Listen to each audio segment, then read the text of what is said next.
Tá bom. Boa tarde. Eu, juntamente com Emily e Sabrina, a gente vai apresentar sobre a aula interna, que ficou Preservação da Identidade Cultural da População Quilombola, Desafios e Estratégias. As ministrantes, Emily, Sabrina e Vanessa. E de início vai ser mais uma questão introdutória e depois a gente entra nos desafios e estratégias. Bom, pessoal, como a Vanessa falou, nós vamos iniciar a aula falando um pouco sobre os conceitos de cultura e identidade.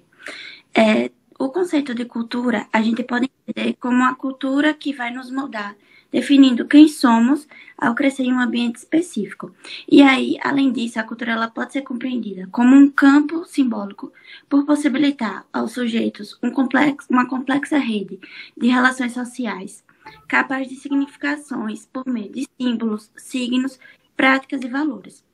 Partindo para o conceito de identidade, a gente pode entender como identidade que é o resultado da interação entre o indivíduo e a sociedade, e sendo isso que vai moldada tanto por influências sociais, quanto pelas escolhas e ações que a pessoa tem para se definir. Aqui eu coloquei um pouquinho sobre o contexto histórico para a gente conhecer mais como foi que ocorreu a construção dos quilombos e a população quilombola foi adentrando dentro desses quilombos.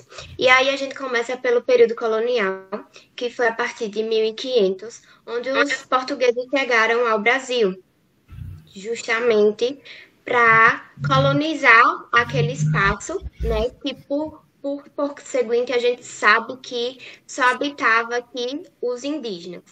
E aí, para eles colonizarem essas terras, eles precisavam de uma mão de obra. Com isso, eles fizeram, né, o tráfico e o comércio de africanos de diversas partes da África. Nisso, essas pessoas já tinham hábitos, costumes, uma cultura originária. Só que a partir do momento que eles foram trazidos para o Brasil, através desse tráfico e desse comércio, esses africanos perderam justamente o poder, né, na verdade, de expressar sua cultura. E aí, esses colonizadores, eles utilizavam práticas muito violentas e punitivas com essas pessoas, que agora eles eram considerados como escravos. Eles utilizavam essas práticas justamente para uma prevenção de quê?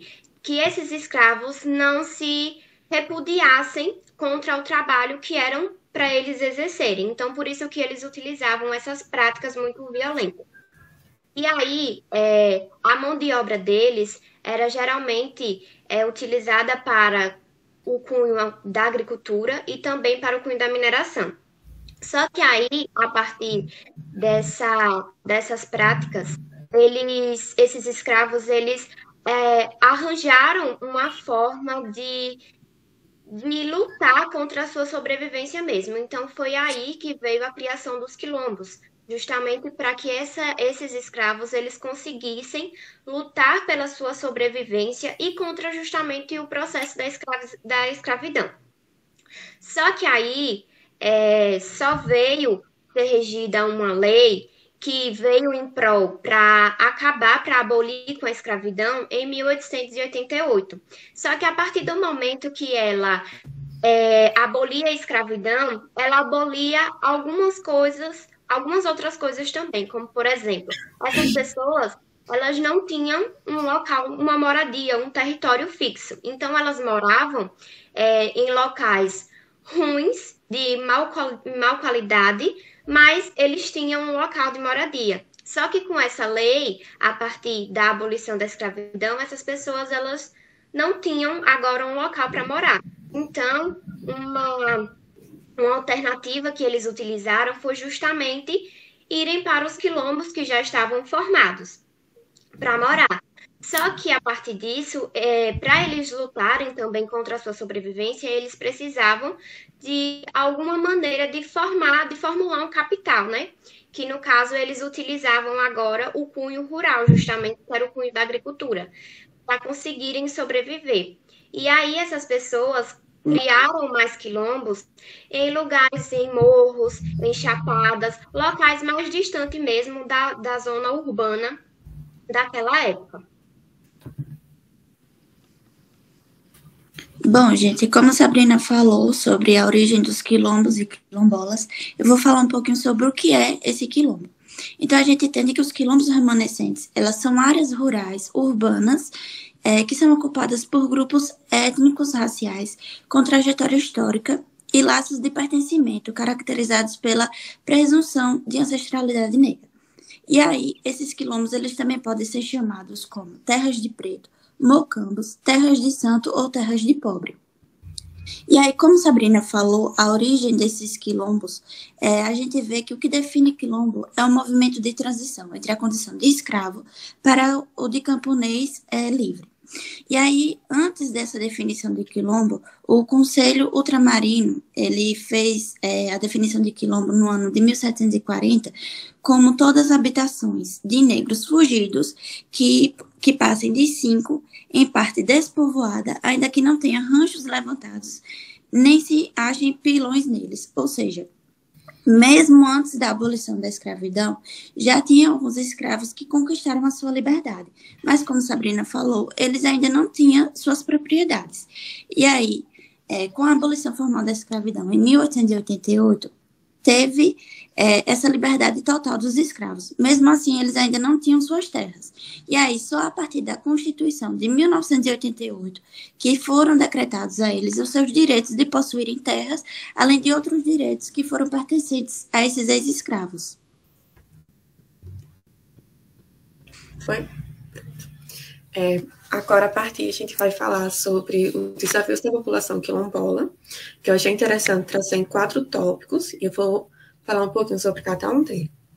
O primeiro que é sobre a perda e disputa por territórios tradicionais, que já pega um cândido que as meninas falaram, porque atualmente ainda existe registro que, mesmo com os documentos daquele território ou terras que são herdadas, alguns fazendeiros ou grileiros expulsam as pessoas quilombolas daquele terreno por questões culturais, socioeconômicas também, e pelo valor que tem naquela terra. A partir daí, o segundo ponto é a pressão da modernidade e influência da cultura dominante, porque essas pessoas, ao perderem sua terra, acontece o quê? Uma grande influência do capitalismo, porque a sociedade ela precisa crescer. Então, além de retirar a terra daquelas pessoas, o espaço geográfico, a gente também está falando de uma retirada de cultura e de valores de uma população que sofreu muito para ter a sua característica. E com isso, o terceiro ponto, que já pega um gancho dos 2 primeiros, é sobre a desigualdade social e acesso limitado a recursos básicos, como a saúde, educação e infraestrutura.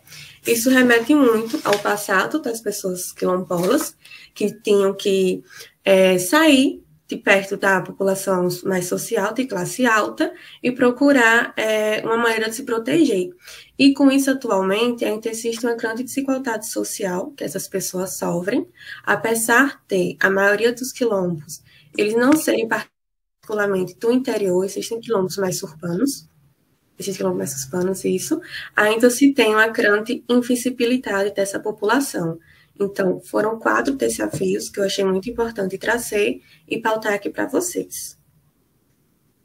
Com isso, se tem também algumas estratégias que essa população quilombola ela pode estar ali adotando, que eu também trouxe em 4 tópicos, que o primeiro seria sobre a resistência cultural e fortalecimento das tradições quilombolas, que está muito relacionado com a ancestralidade dessas pessoas, então uma questão de autoconhecimento e de pertencimento, a partir do momento que eu, como uma pessoa quilombola, sei do meu histórico passado e também que eu faço parte de um quilombo, eu ajudo com que esse quilombo ele resista e também a questão de territorialidade. A mobilização social e a luta pelos direitos territoriais, porque, como eu já falei, quando a gente fala em território da população quilombola, não estamos falando apenas sobre o contexto geográfico, mas sim sobre todos os valores, crenças e culturas que essa população traz. A terceira estratégia está relacionada com parcerias com organizações não governamentais e programas governamentais voltados para a preservação cultural. Então, uma forma de estratégia dessa população é se aliar a algumas ONGs ou até mesmo políticas públicas já existentes, leis, e reivindicar por elas. E a quarta estratégia, que seria o uso da mídia e das redes sociais para promover e divulgar a cultura quilombola. É uma coisa também que eu achei interessante trazer por conta da própria Liga, Talasmic CT, que a gente faz isso muito bem em divulgar a cultura dessas pessoas, não somente dessas pessoas, mas da população tradicional como um todo. Ainda dentro das estratégias, eu achei importante trazer frisado a legislação e direitos da população quilombola, porque a gente sabe que é assegurado por lei a terra dessas populações remanescentes de quilombolas, então o Estado tem que garantir que essas terras elas sejam protegidas, apesar que muitas das vezes algumas dessas leis e dessas políticas públicas elas sejam apenas na teoria e não na prática. E a partir daí eu trouxe 3 pontos principais, que seria a análise das leis e políticas públicas voltadas para a proteção dos quilombos e da sua cultura. Então, além de ter essa lei no papel, a gente também precisa reivindicar para que elas sejam feitas na prática.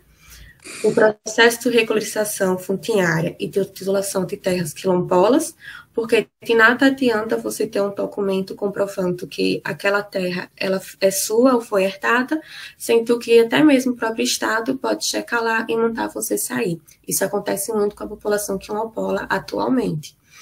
E o último ponto, que foi sobre os desafios da implementação e cumprimento dessas leis, que foi isso que eu já falei na introduçãozinha, que é sobre essa questão, que o Estado, ao mesmo tempo que ele cria essas leis, essas políticas públicas, ele mesmo não cumpre com elas. Então, isso entra também em questão de reivindicação, que seria uma das estratégias dessa população para atrás dos seus direitos e preservação da sua cultura. Aqui eu trouxe só como uma curiosidade, né, que são as comunidades quilombolas que existem aqui em Sergipe, os nomes delas e os municípios onde estão presentes cada uma, e aqui eu só vou ler para vocês. Em Aquidabã, no município de Aquidabã, tem a comunidade quilombola que se chama Mucambo. Em Canidade São Francisco, a Rua dos Negros. Em Cumbi, o Povoado Forte. Em Estância, tem a Curuânia e o Porto de Areia. Em Frei Paulo, tem a Catuabo. Em Ilha das Flores, o Bongue. Em Diaroba, tem o Desterro. Em Siriri, tem a Lagoa Grande. Em Japoatã, Ladeiras, Poço Verde, Lagoa do Junco. Em Propiá, Santo Antônio, Canafístula. Riachão do Dantas, o Povoado Forras. Em Riachuelo, Quebra-Chifre. Em Lagarto, a gente tem 5 comunidades quilombolas. Tem o Campo do Crioulo, o Crioulo, Matalena, Pintopa e Saco do Tigre. Em Siriri, a gente vai ter a Castanhal. Aí aqui é só uma frasezinha para finalizar e agradecer.